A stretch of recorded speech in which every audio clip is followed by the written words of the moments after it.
Hi guys, so it's Sunday the 16th of August, so welcome to my live. There's for the first time in weeks and weeks and weeks, there's lots of rain, so I've actually got some, you can see the headphones, so hopefully that will reduce any impacts of any sound at all. So yeah, so just feels a little bit, but because I've got these on, it sort of affects my sort of sound a little bit, if that makes sense. So, but it's all good stuff. Cool. And I've just been told that it's working okay. Just was waiting for the thumbs up. So guys, welcome. So this week has been all about courage to actually deal with changes, and in particular a change that I became aware of, and I won't really go into detail today, but it's what I would call a forced change. So it's basically been, it's done by somebody else. It's not something, I'm necessarily in control of happening. So we're talking about a change that isn't planned, it's out of your control in some way. And that could also include, for a lot of other people, particularly in the last few months, that could include things like not seeing a loved one. Those were a lot of changes that were difficult for people, and it came quite quickly in terms of the lockdown. For others, it may be the change of, at the time, not having a routine of things like school. That created some angst. And also I think some young people not being able to see their friends in the same way. For others, and certainly I know a number of people in my life, both currently and it may be happening over the next few months, they've also experienced the loss of their jobs. A couple of people being made redundant, and also for a number of people, again, some close family members have experienced the death of a loved one in the last sort of month or so as well. Now, all those are currently examples of changes that generally they're not specifically planned. I mean, you personally don't have a lot of control over them. And when I was thinking about this change that's I sort of found out about in the week, and I know that will be coming up at some point. In the early stages of trying to come to terms with that, I really had to manage my own feelings, and to do that, it actually helped to really slow down my breathing. I found that previously, that if I feel any level of overwhelm, any internal angst, anxieties on any level, then really slowing down my breathing does actually make quite a bit of difference. And that also, I found I did that when I actually went out and walked Willow for those few early morning walks as well. That really helped. And in turn with that was that whole piece about being physically in nature, out of my head. It offers a bigger perspective. It makes me sort of feel like I'm part of something else, like a bigger picture. It's not just me in my, sort of own head or into the world.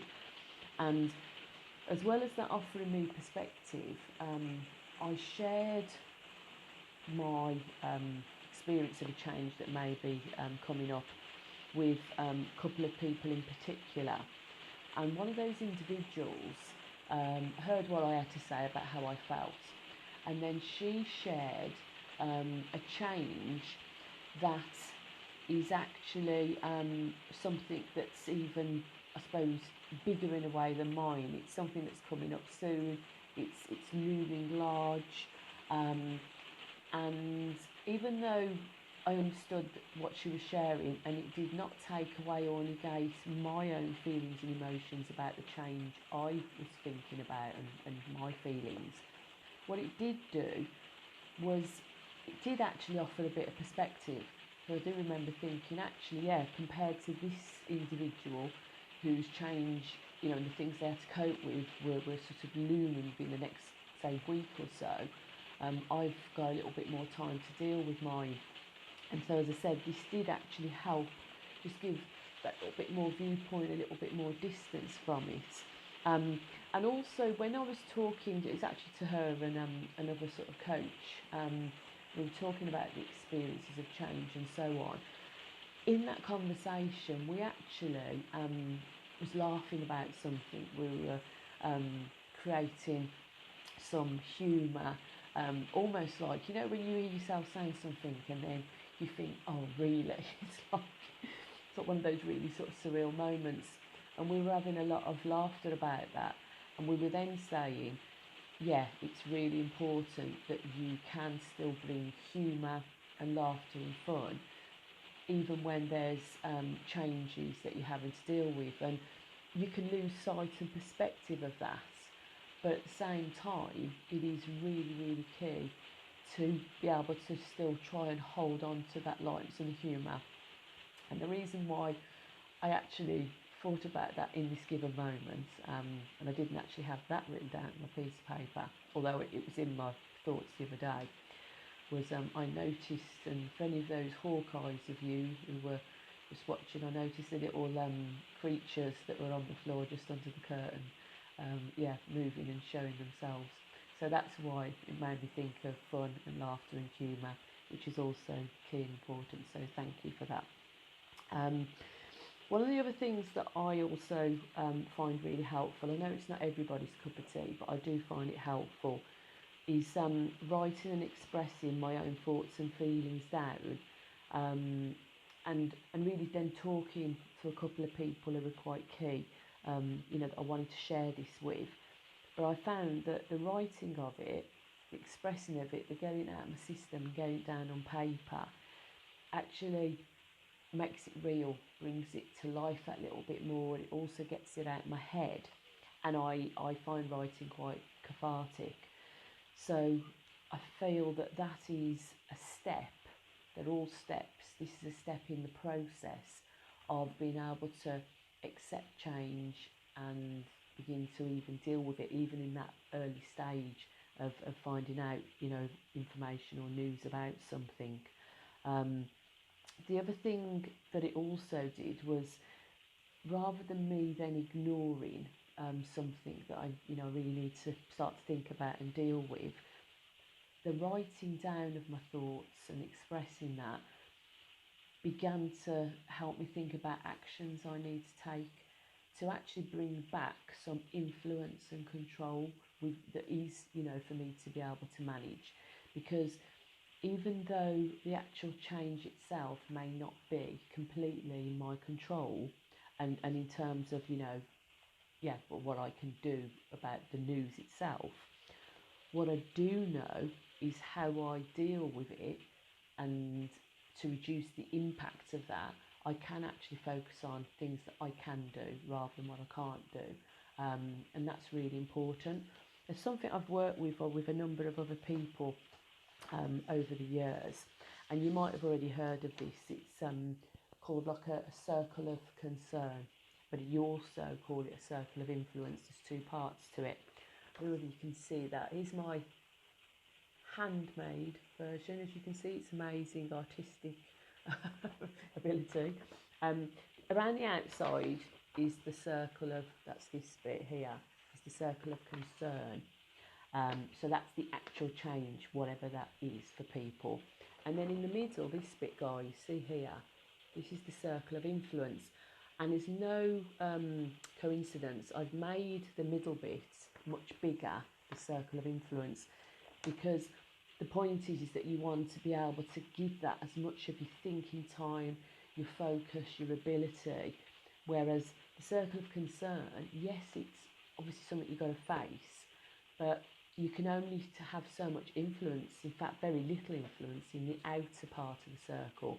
Whereas the other part, the inside, which I've made much bigger, it expands your energy, your thought process, your mindset, if you can give that more time. And so at the moment, I was just doing this as an example, but there's lots of other things that can go in it. In my circle of influence, I've put what do I have influence over with managing a change, my actions, doing my gratefulness journal, because that lifts me and makes me feel better, which in turn puts me in a better mindset to deal with stuff. My work, which I've always loved and gives me a real focus and a real passion for what I'm doing, so that really keeps me focused. Helping other family members, I've been sharing things with a couple of family members and supporting them in different ways, which is really uplifting, really inspiring. When I choose to eat, when I choose to walk Willow, those might seem to be more minor things, but at the end of the day, there's still things that I have influence and control over. And I think those key factors is really important to expand, that middle circle of influence as much as possible. I also found that it's really important to gain a balance. So looking at the time that you're facing, the challenge and any actions required, it's really important to give that time and to not ignore it. And also to focus on what I call familiar things that you already know, things that don't take too much effort and energy. At the same time, maybe things that make you feel good. Those things are important. And then, as well as that, in terms of the balance, it's also important to have what I call downtime, to recuperate, to be quiet, to restore, re-energise, to give me more of a slowing down of my mind, so that I don't have what I would call that monkey mind, where your thought process is flitting literally from one thing to another. That doesn't really create a great, freeing, calming mindset to be able to think about actions and changes that you want to make. Now, with that, I was then thinking about the quieting of the mind and the slowing of your breathing down and your thought processes. And I've always felt that having time for silence and quiet, which I know a lot of people tend to try and avoid for all sorts of reasons, is actually really important. It's really quite empowering if you do it in a way that really just gives you time to be easier on yourself. So not to force things, not to say it should be like this or it should be like that, or I've got another thought coming in now, so I haven't been quiet enough, I'm not doing my mindfulness and my meditation enough. It's like, no, just be with, just breathe, allow your thoughts to come, allow them to go, no big deal, don't get attached to it, and just really keep yourself in that quiet space. And that reminded me of the power of silence, because I do believe silence is really key and really important, and I use silence in my coaching, my training, my therapy with my clients quite a lot. I think it's really important to give people a space and time to really think, but to be with themselves, to not have somebody else chitter-chattering and really already putting a lot of stuff, that's there, if you like, too much more stuff than what somebody's already got in their mind in some ways. So what I'm going to do, and I know you've, for some of you who've perhaps listened to my live before, you may know that I've read from the Spirit at Work cards book. It's by a guy called Lance H.K. Secretan, and there's many different passages and chapters, different themes, and so there is one in here on silence. And so what I'm going to do, guys, is I'm going to read to you a passage, because I think there's some really nice things that are very pertinent that are in this book. So silence. So first of all, there's a little passage on the left. It says, I move to a place of silence. The wisdom of the universe speaks. Let me quiet my busy mind. Help me go beyond the frequently trodden paths, to open new possibilities. Silently, my inner knowing listens to the wisdom. Faith flow through me. I ask, I have faith. The universe responds. Silence is my friend and answers. So that's really lovely there. Silence is my friend and answers. And I'm going to read to you the passage from the book on silence. Each of us has the responsibility to inspire every soul with whom we connect each day, no exceptions. Robert Greenleaf posed the question we should all ask ourselves. In saying what I have in mind, will I really improve on the silence? I'm going to read that again because I remember when I read that first, I was like, oh, I like that.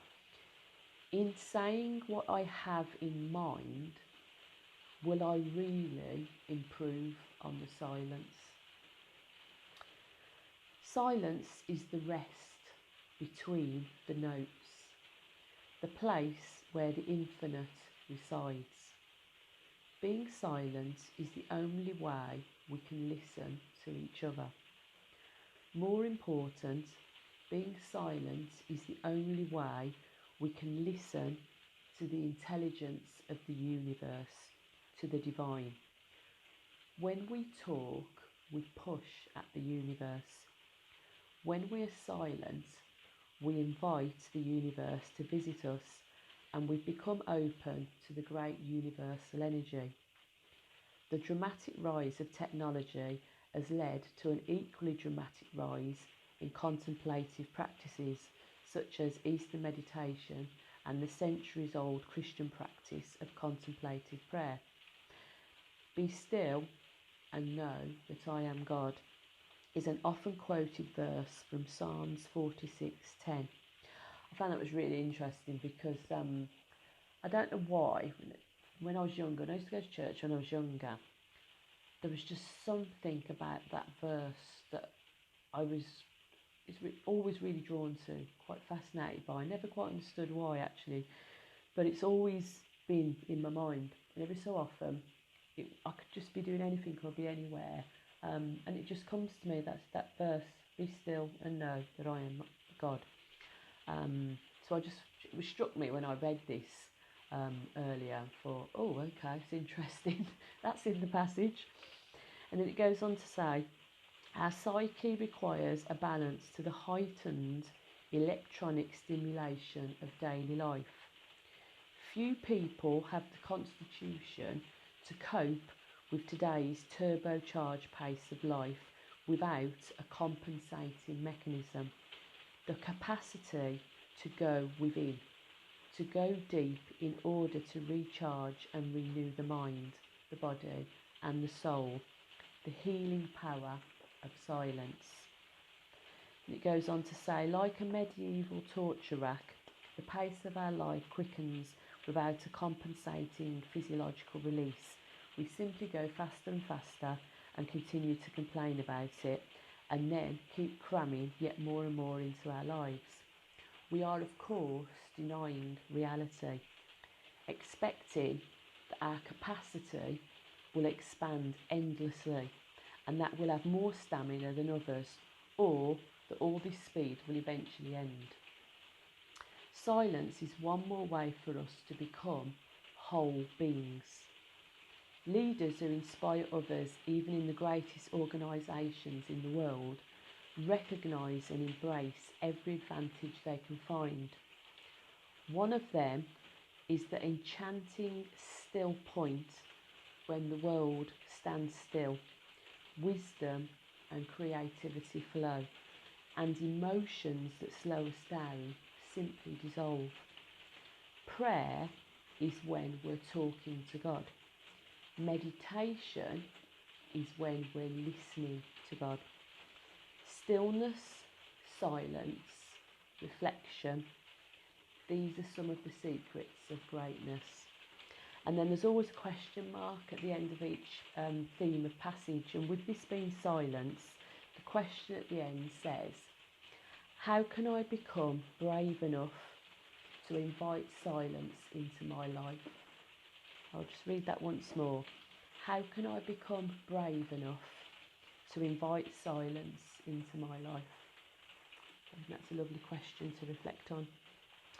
Now, I shared that because the idea of silence was coming from me talking about to manage changes that are coming up. One of those is to really be able to keep yourself quiet, to quieten your mind, to be able to really enable yourself to get to a really still, quiet space. But there are also a couple of other things that help me as well. I said earlier on about when you go for any changes, it's trying to find things that are familiar, things that also make you feel good inside. And what I've noticed on and off through the week is I found myself thinking about songs from, I'm talking from when I'm really younger, as in little, in primary, secondary school.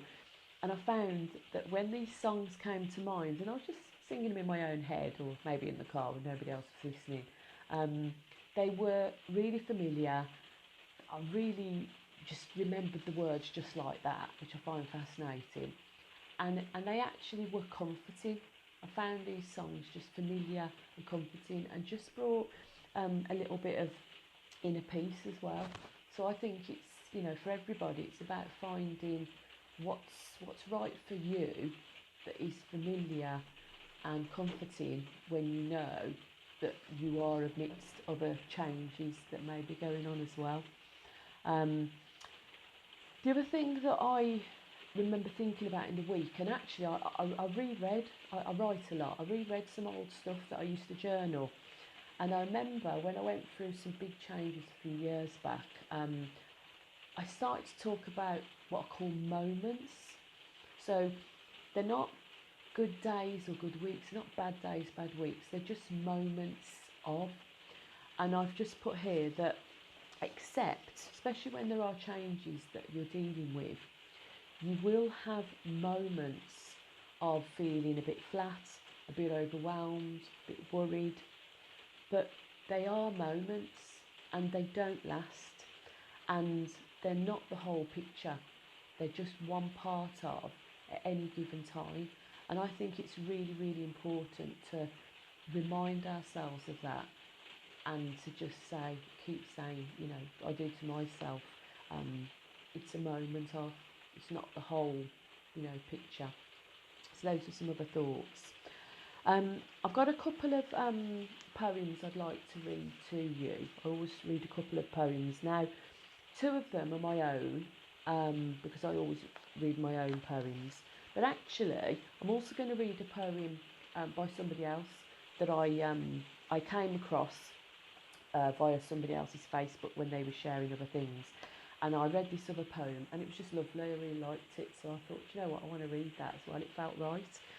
So I'm going to read one of my own first. This one is called Stepping Into.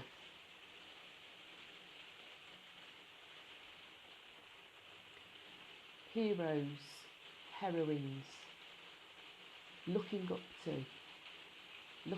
the sky, looking down below, to fly, to disappear, to protect, to save the world.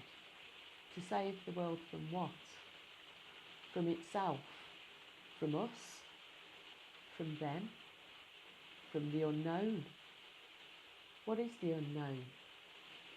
Not knowing, allowing, letting go, releasing, stepping into the unknown, taking the risk, holding arms high and jumping off, catching your breath, feeling the void, feeling the air on your face, feeling your own breath, feeling alive in that moment, more alive than you have ever felt before you hit. Hit what? Substance, hard, ground, nothing. As you feel yourself being swept away from this place, gentle but firm hands being held, being enveloped in wings, taking you off to a place of unknown. Would it be different if you knew? And that's called Stepping Into. There's a second one that I would like to read of my own poems, and this one is called Being.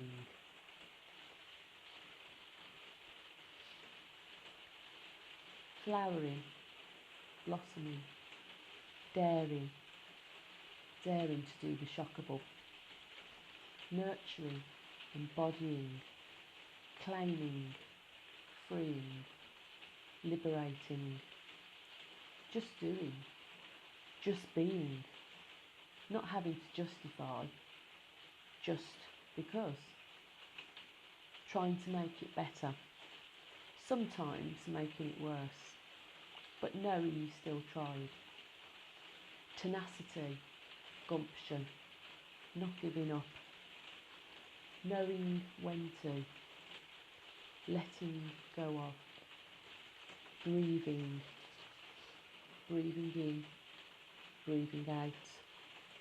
Every breath counts, up and down, in and out, the rise and fall of me. And that was called Beings. Those are my own two poems. Now I said I want to read a poem by somebody else that I found out about earlier on today. And it's actually, the title of the poem is called My Soul as a Hat. I love the title. And it's actually by a guy called Mario de Andrade. And I just want to tell you really briefly a couple of things about the gentleman before I read the poem. So Mario de Andrade was born October the 9th, 1893. So 1893 was when he was born. And he died February the 25th, 1945. And he's actually a Brazilian poet, a novelist, a musicologist, an art historian and a critic and a photographer. He was one of the founders of Brazilian modernism, and he virtually created modern Brazilian poetry with the publication, and I'm probably not going to pronounce this right, it says of his Polícia Desvairada, which is actually called Hallucinated City. I just love the sound of that. And that was in 1922. And it goes on to say, he has had an enormous influence on modern Brazilian literature, and as a scholar and essayist, he was a pioneer of the field of ethnomusicology, and his influence has reached far beyond Brazil. He was the central figure in the avant-garde movement of São Paulo for 20 years.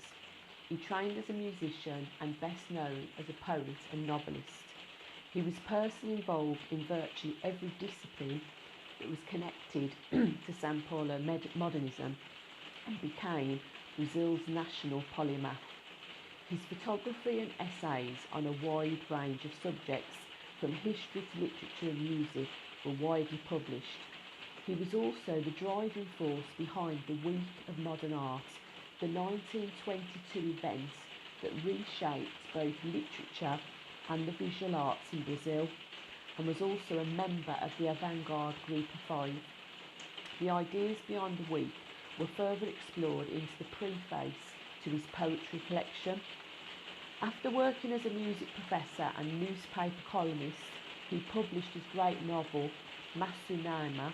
I do apologise to anyone in case I haven't pronounced this right, in 1928. Work on Brazilian folk music, poetry and other concerns followed, but often interrupted by Andrade's shifting relationship with the Brazilian government. At the end of his life, he became the founding member and a director of São Paulo's Department of Culture, formalising a role he had long held at the catalyst of the city and the nation's entry into artistic modernity. And I just thought, I'm really intrigued by the background and the stories behind people, particularly if I'm going to take a moment to read somebody else's poem and poetry. I think it's important to know a bit about them. So this is one of his poems, and it's called My Soul as a Hat.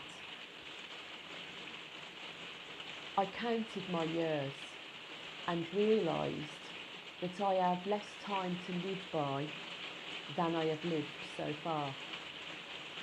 I feel like a child who won a pack of candles. At first he ate them with pleasure, but when he realised that there was little left, he began to taste them intensely.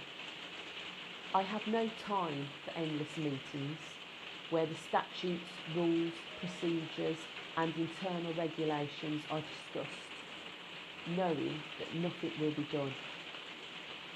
I no longer have the patience to stand and observe people who, despite their chronological age, have not grown up. My time is too short. I want the essence. My spirit is in a hurry. I do not have much candy in the package anymore. I want to live next to humans, very realistic people who know how to laugh at their mistakes, who are not inflated by their own triumphs, and who take responsibility for their actions.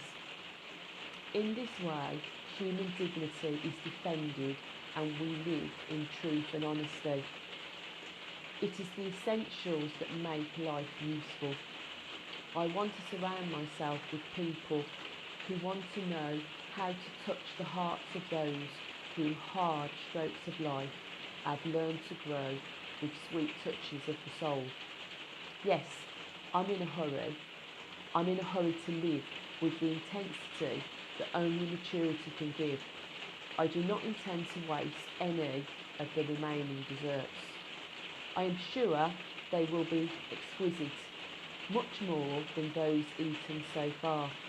My goal is to reach the end satisfied and at peace with my loved ones and my conscience. We have 2 lives, and the second begins when you realise you only have one. And that's called My Soul as a Hat, which I just loved, thought was really powerful. So, that's my poems and my reflections. As always, I've got a song that I'm going to choose to sing a few words to.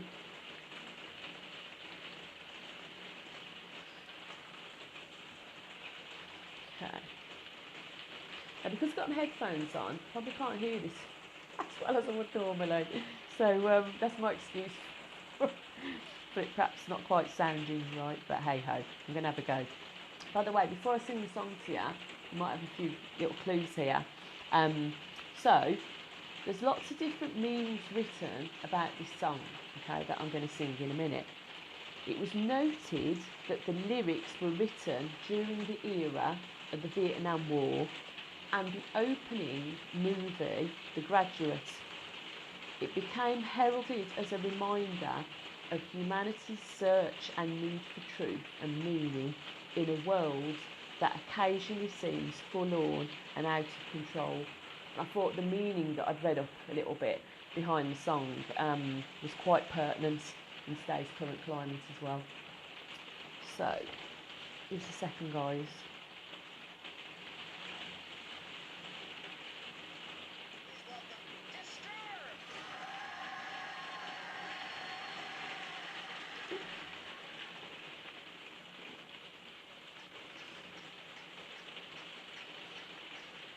We're nearly there.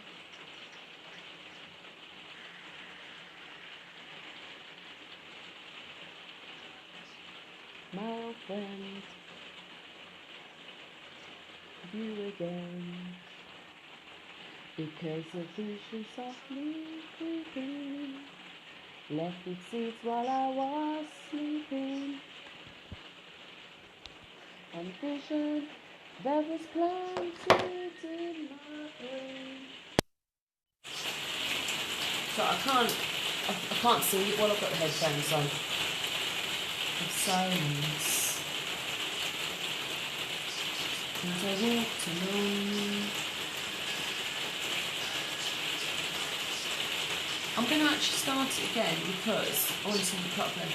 Friends, I've come to talk with you again, because a vision softly creeping left its seeds while I was sleeping, and the vision that was planted in my brain still remains within the sound of silence. Yes, in streams I walked alone, on streets of cobblestone, neath the halo of a street lamp. I turned my collar to the cold and damp, when my eyes were stabbed by the flash of a neon light that split the night, touched the sound of silence, and in the naked light I saw 10,000 people, maybe more. People talking without speaking, people hearing without listening, people writing songs their voices never share, and no one dare disturb the sound of silence. Fool, said I, you do not know, silence like a cancer grows. Hear my words that I might teach you, take my arms that I might reach you, but my words like silent raindrops fell and echoed in the wells of silence. And the people bowed and prayed to the neon god they made, and the sign flashed out its warning in the words that it was forming, and the signs of the words of the prophets are written on the subway walls, the tunnel holes, and whispered in the sounds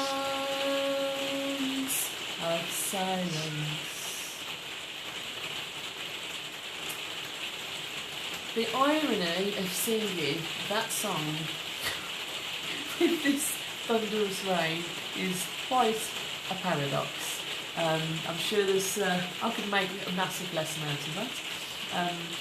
But the other thing I was going to say is, if any of you, that's obviously Sound of Silence by Simon and Garfunkel, if any of you have actually not listened to the version by, it was called By Disturbed, then I would really listen to it. I remember listening to this a little while ago, and it's a different version. It's a bit grittier, a bit heavier, a bit gravelier in the voice and the sound, but I just think it's a really lovely, different version of the Sound of Silence. So as I said, it's, if you look it up on YouTube, any sort of video, it's By Disturbed. You just listen to that version and see what you think if you've not listened to it before.